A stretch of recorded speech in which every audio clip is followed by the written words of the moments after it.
अरे जो लोग देश में नफरत पैदा कर रहे हैं, नंगी तलवारें लेकर लहराते हुए धार्मिक जुलूस निकालते हैं, उनको तो आप नहीं रोकते। क्या सरकार भी देशद्रोही बन गई है? अगर झुग्गी टूटती है तो हमारे बहुजन समाज के दलित पिछड़े आदिवासियों की टूटती है। अगर मूर्ति हटाई जाती है तो 3500 साल की गुलामी से बाहर निकालने वाले हमारे डॉक्टर बाबा साहब अम्बेडकर की हटाई जाती है। मैं पूछना चाहता हूं भारत की सरकार से, आपको डॉक्टर बाबा साहब अम्बेडकर से इतनी नफरत क्यों है? अब वो ये सोच रहे हैं कि अगर गरीबों के बच्चे पढ़ लिख कर जज, doctor, engineer, collector, scientist, professor बन जाएंगे तो उनकी फैक्ट्रियों में और उनके खेतों में सस्ते मजदूर कहां से आएंगे? उन्हें सस्ते मजदूर चाहिए, इसलिए वो हमारे पूरे दलित पिछड़े आदिवासी मजदूर किसान को मजदूर बनाए रखना चाहते हैं। छुआछूत मुक्त भारत अभियान, क्या यह अभियान असंवैधानिक है? क्या यह अभियान देश के खिलाफ है? क्या यह अभियान मानव सभ्यता के खिलाफ है? या यह अभियान इंसानियत के लिए है? यह अभियान भारत को सशक्त बनाने के लिए है। मुझे समझ नहीं आ रहा कि केंद्र की सरकार को छुआछूत से इतना प्यार क्यों है? केंद्र की सरकार को मानवता से इतनी नफरत क्यों है? अगर हमारे समाज के लोग देश के कोने कोने से इकट्ठा होकर लाखों लोगों से एक एक रुपए का सिक्का दान में लेकर देश में 1947 में 15 अगस्त को भारत आजाद हुआ, हजारों साल की गुलामी टूटी, लेकिन हमारे समाज की जो देश का मूल निवासी है, जिसको संवैधानिक भाषा में अनुसूचित जाति, जनजाति और पिछड़ा वर्ग बोलते हैं, उनकी गुलामी कब टूटेगी? जो 3500 साल तक धर्मशास्त्रों में लिखकर देश के 90% लोगों को शिक्षा से वंचित रखा गया, संपत्ति से वंचित रखा गया, व्यापार से वंचित रखा गया और धर्मशास्त्रों में ऐसी व्यवस्था की गई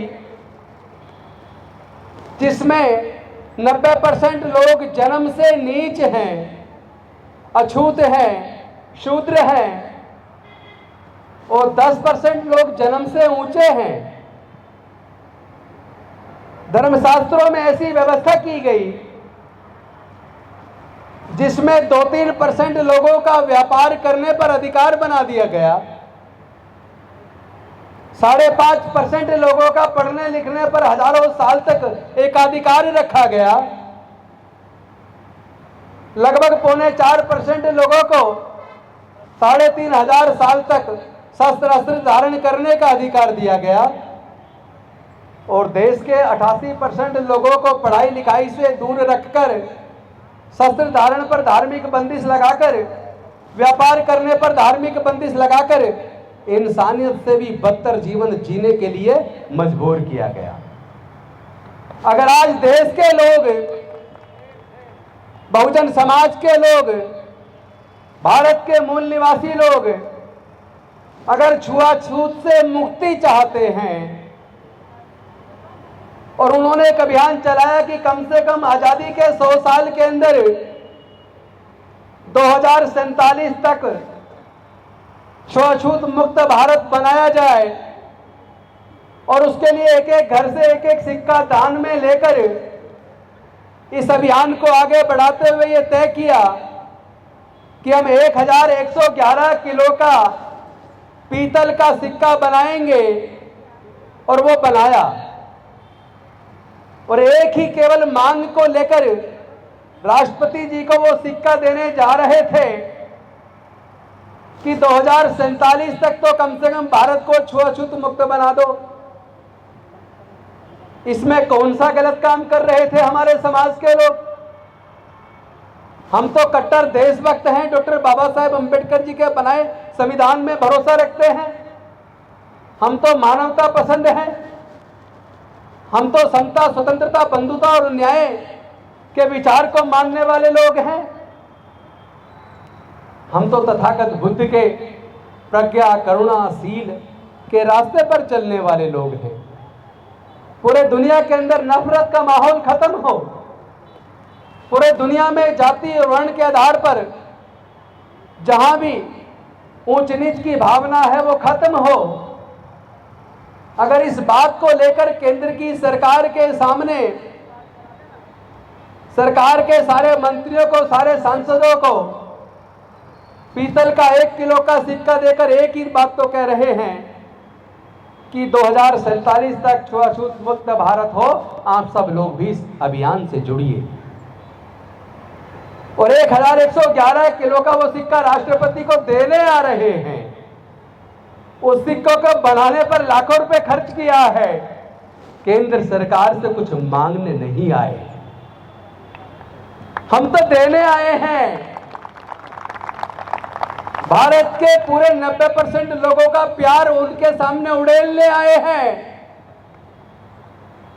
भारत में इंसानियत कायम हो। क्या आपको इसमें ऐतराज है? हमारे लोगों को दिल्ली और हरियाणा के बॉर्डर पर रोक लिया गया। अरे जो लोग देश में नफरत पैदा कर रहे हैं, नंगी तलवारें लेकर लहराते हुए धार्मिक जुलूस निकालते हैं, उनको तो आप नहीं रोकते।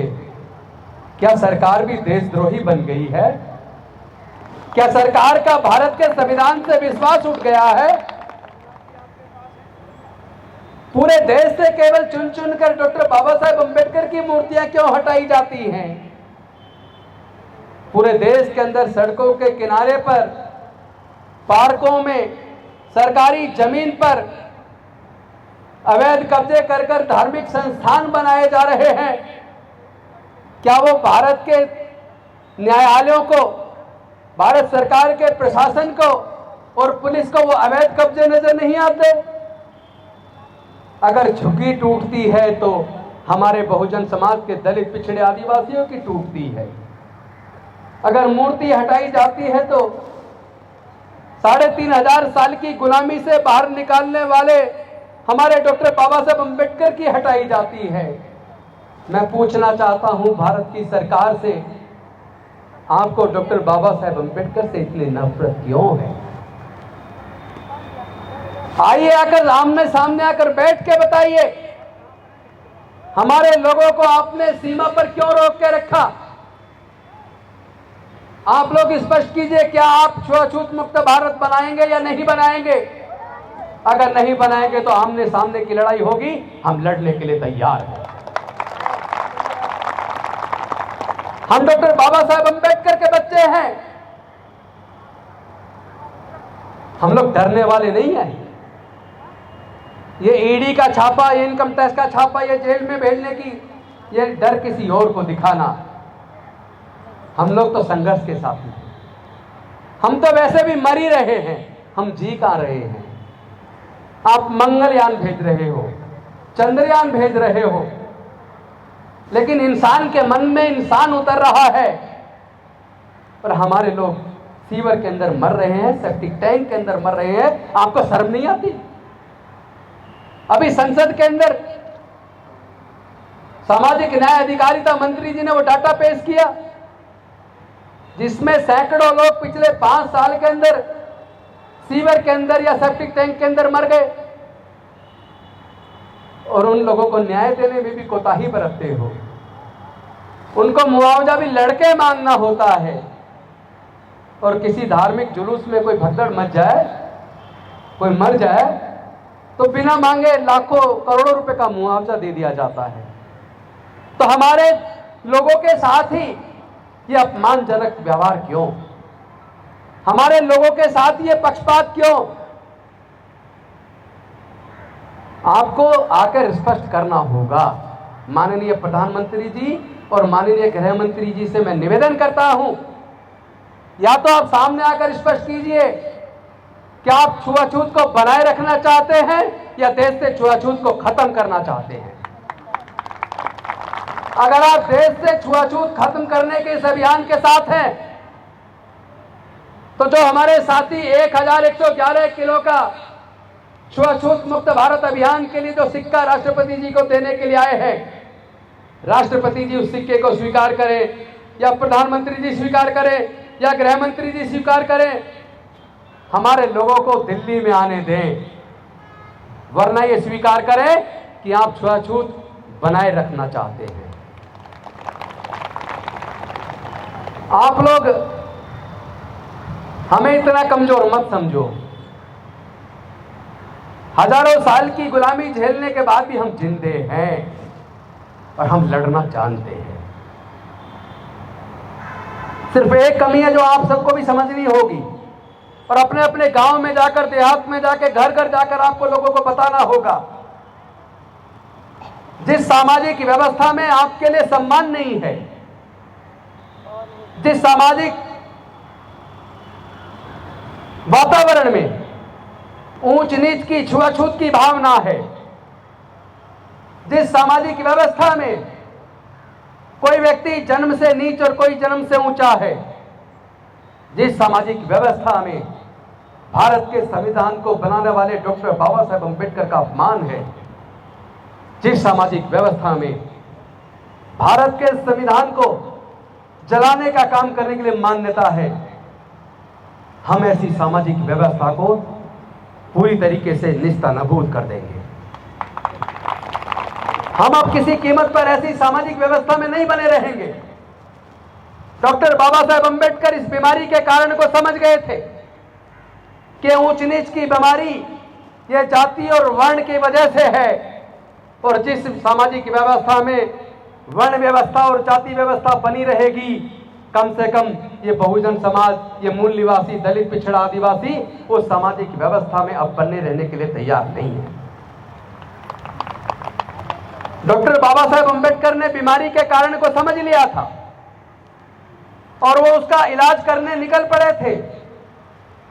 उन्होंने उसका इलाज किया भी, लेकिन वो इलाज बताने से पहले मैं आपसे एक बात पूछना चाहता हूं, सारे भाइयों से, माताओं बहनों से एक सवाल पूछना चाहता हूं। अगर आपको कोई गंदा पानी पीने से पेट में इंफेक्शन हो जाए, आप डॉक्टर के पास जाओगे ना?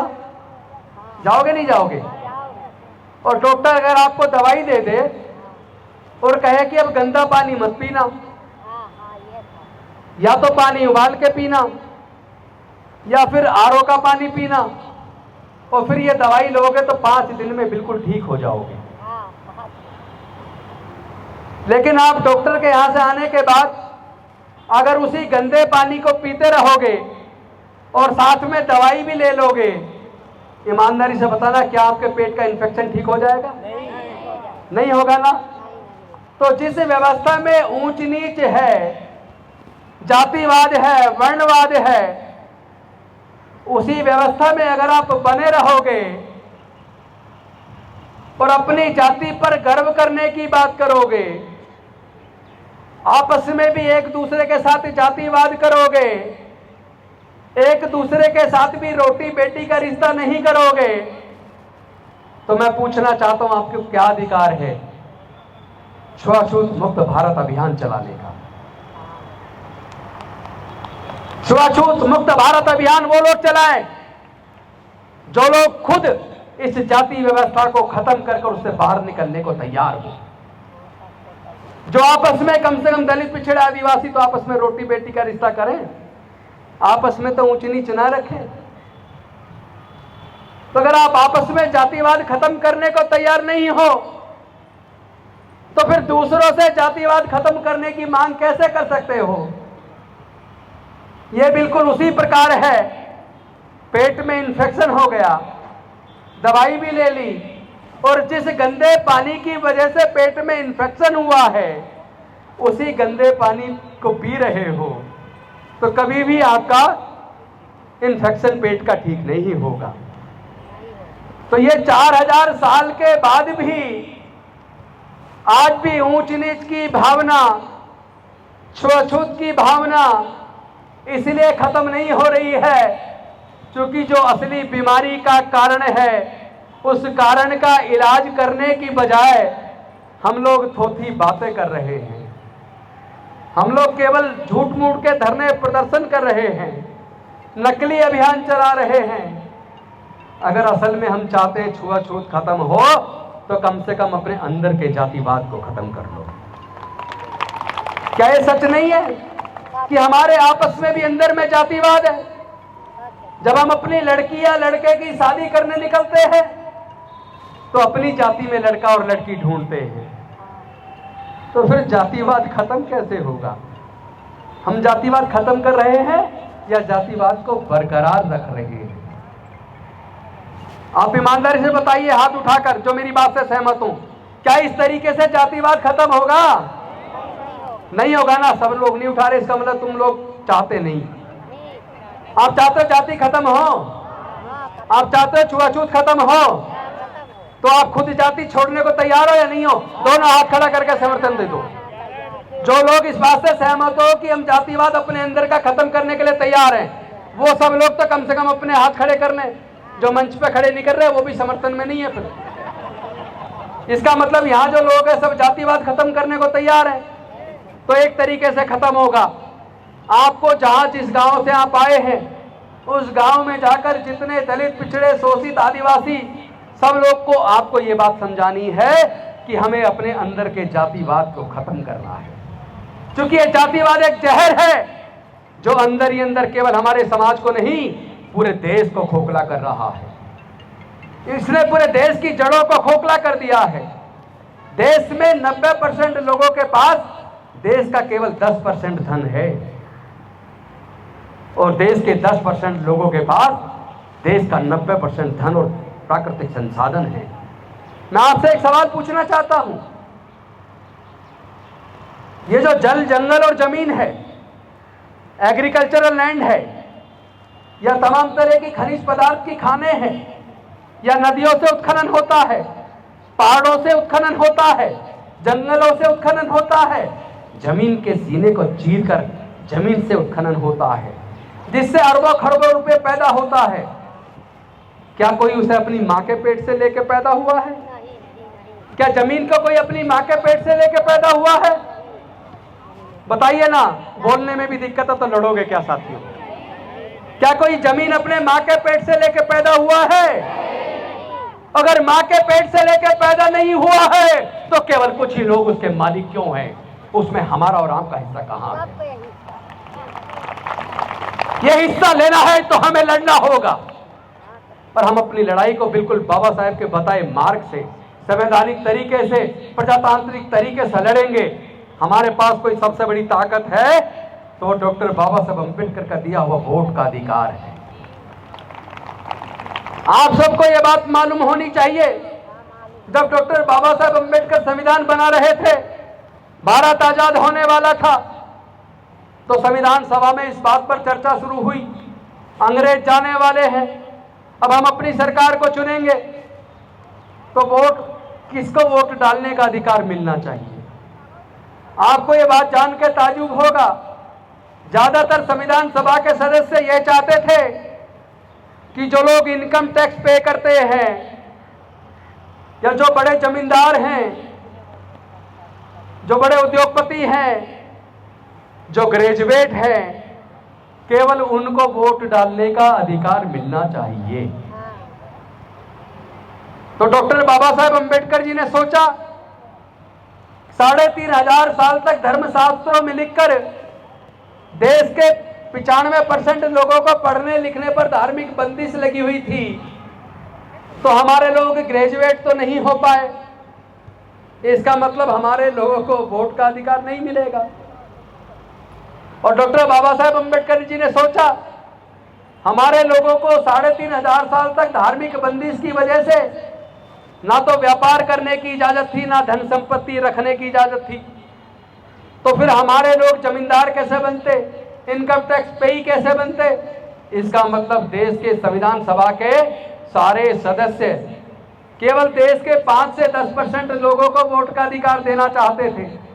अब आप लोग सोच के देखो, अगर वोट का अधिकार केवल 5 से 10% लोगों को ही मिला होता और डॉक्टर बाबा साहेब अम्बेडकर संविधान सभा के सामने अड़कर हमें आपको सबको वोट का अधिकार ना दिलवाते, तो क्या हमारे बच्चों के लिए स्कूल अस्पताल बनते? क्या हमारे लोगों को नौकरियां मिलती? क्या हमारे लोगों की बस्तियों में कोई काम होता? हम सबको धन्यवाद करना चाहिए डॉक्टर बाबा साहेब अम्बेडकर जी का, जो संविधान सभा के सामने अड़ गए और उन्होंने कहा भारत में रहने वाले सभी जाति, सभी धर्म, सभी क्षेत्र, सभी भाषा बोलने वाले, स्त्री हो या पुरुष हो, अमीर हो या गरीब हो, सभी को समान रूप से वोट का अधिकार मिलेगा और सबकी वोट की कीमत बराबर होगी। 1 मैन 1 वोट, 1 वोट 1 वैल्यू। तो बाबा साहब तो अधिकार देंगे, लेकिन क्या हमने उस वोट की कीमत को समझा? शराब की एक बोतल में 1500-2000 रुपए में 10-20 किलो अनाज में हमने अपने वोट को बेच दिया और हम लोग ये भूल गए कि जिन लोगों को हम वोट बेच रहे हैं, जिन पूंजीपतियों के पैसे से वो राजनेता हमारी वोट खरीद रहे हैं, सरकार बनाने के बाद उन्हीं पूंजीपतियों के हाथों वो पूरे देश को बेच देंगे। और उन्होंने वही किया। उन्होंने सरकार बनाने के बाद भारत सरकार के सारे उपक्रम उन्हीं पूंजीपतियों को औने पौने दाम पर बेच दिए। हमारी नौकरियों के रास्ते बंद हो गए हैं, सरकारी नौकरियां हैं नहीं, और आज भी हमारे लोग सीवर में मर रहे हैं। चंद्रयान जा रहा है, मंगलयान जा रहा है, क्या मशीनों से सीवर साफ नहीं हो सकते? इंसान के मन में उतर के जान गंवा रहा है, क्या सरकार कोई दिखाई नहीं देता? इसलिए नहीं दिख रहा, वो जानते हैं ये दलित हैं, पिछड़े हैं, आदिवासी हैं। तो ये लड़ाई हमें लड़नी पड़ेगी, लेकिन बुद्धि और विवेक से, सोच विचार कर। एक ही तरीका है, जातियों को छोड़ दो, समाज को जोड़ दो। जातियों को छोड़ दो, समाज को जोड़ दो। और डॉक्टर बाबा साहेब अम्बेडकर का संविधान सीने से लगाकर कहो, हम इस संविधान की आन बान शान को मिटने नहीं देंगे। ये संविधान ही है जो हमें इंसानियत का दर्जा दिला सकता है। ये संविधान ही है हमें जो कुछ ताकत जो थोड़ी बहुत मिली है, उसी संविधान से मिली है, जिस संविधान को पुनः खत्म करके ये उसी मनुस्मृति को दोबारा से देश में लागू करना चाहते हैं, जिस मनुस्मृति ने हजारों साल तक हमारे लोगों को पढ़ने लिखने से, व्यापार से और संपत्ति से, मानवता के दर्जे से वंचित रखा। लास्ट में चूंकि बोलने को बहुत कुछ है, समाज का दर्द इतना ज्यादा जितना बोले उतना कम। चूंकि आप सब देख रहे हैं, जानबूझ के एजुकेशन जो बाबा साहब ने दी थी उसको इतना महंगा कर दिया, इतना महंगा कर दिया कि आने वाले समय में हमारे बच्चे अगर पढ़ना भी चाहें तो भी पढ़ नहीं पाएंगे, क्योंकि सरकारी स्कूलों को तो वो ऑलरेडी इतना कमजोर कर चुके, इतना बदहाल कर चुके, टीचरों की भर्ती कर नहीं रहे। उनको दर्द ये पैदा हो गया कि गरीब से गरीब मजदूर, किसान, आदिवासी, दलित, इनके बच्चे जब डॉक्टर बाबा साहब अम्बेडकर के दिए पढ़ाई के अधिकार की वजह से पढ़ लिख कर और रिजर्वेशन की वजह से डॉक्टर, इंजीनियर, जज, कलेक्टर बनने लगे, उनके पेट में दर्द हो गया। अब वो ये सोच रहे हैं कि अगर गरीबों के बच्चे पढ़ लिख कर जज, doctor, engineer, collector, scientist, professor बन जाएंगे तो उनकी फैक्ट्रियों में और उनके खेतों में सस्ते मजदूर कहाँ से आएंगे? उन्हें सस्ते मजदूर चाहिए, इसलिए वो हमारे पूरे दलित, पिछड़े, आदिवासी मजदूर, किसान को मजदूर बनाए रखना चाहते हैं। इसलिए देश के संसाधनों को बेच रहे हैं। लेकिन दुख तब होता है जब डॉक्टर बाबा साहेब अम्बेडकर रिजर्वेशन की व्यवस्था करके हमारे लोगों को ग्राम प्रधान, जिला पंचायत सदस्य, निगम पार्षद, एमएलए और एमपी तो बना गए, ये सोच के ये लोग जीत कर जाएंगे और समाज के दुख दर्द को संसद के अंदर, विधानसभाओं के अंदर, निगम के अंदर, ग्राम पंचायत में उठाकर अपने लोगों को न्याय दिलाएंगे। लेकिन हमारे उन नेताओं ने डॉक्टर बाबा साहेब अम्बेडकर के साथ धोखा किया, उन्होंने समाज के साथ धोखा किया। जीत के तो जा रहे हैं रिजर्व सीट से और संसद में जाकर, विधानसभा में जाकर, निगम के अंदर जाकर गूंगे भरे बन के बैठ जाते हैं। उन्हें समाज का दर्द नजर नहीं आता, समाज के दुख दर्द को उठाते तक नहीं है। पता नहीं किस बात का डर है। मुझे लगता है ऐसे लोगों को भी सबक सिखाना होगा और सबक का रास्ता वोट से निकलता है। हमें अच्छे और बुरे को पहचानना होगा, हमें तय करना पड़ेगा कौन हमारे साथ है, कौन हमारे दुख तकलीफ पे खड़ा है और कौन हमारा दुश्मन है। जरूरी नहीं है दुश्मन दूसरा हो, जो रिजर्व सीट से जीत के जा रहा आपकी वोट को लेकर और आपके दुख तकलीफ पर बोल नहीं रहा, वो भी दुश्मन है। ये दुश्मन पहचानने होंगे, इस लड़ाई को लड़ना होगा संवैधानिक तरीके से, डेमोक्रेटिक तरीके से, प्रजातांत्रिक तरीके से, शांतिपूर्ण तरीके से, जो बुद्ध का मार्ग है, जो बाबा साहेब का मार्ग है, जो संत गुरु रविदास का मार्ग है, जो ज्योतिबा फूले का मार्ग है, जो साहू जी महाराज का मार्ग है, जो पेरियार का मार्ग है, जो माता रमाबाई का मार्ग है, जो सावित्रीबाई फूले का मार्ग है। केवल इसी मार्ग पर चलकर हमारा कल्याण हो सकता है। लेकिन इस कल्याण में अगर कोई बाधा है तो आज हम और आप खुद हैं, क्योंकि हम खुद जातियों को जिंदा रखे हुए हैं।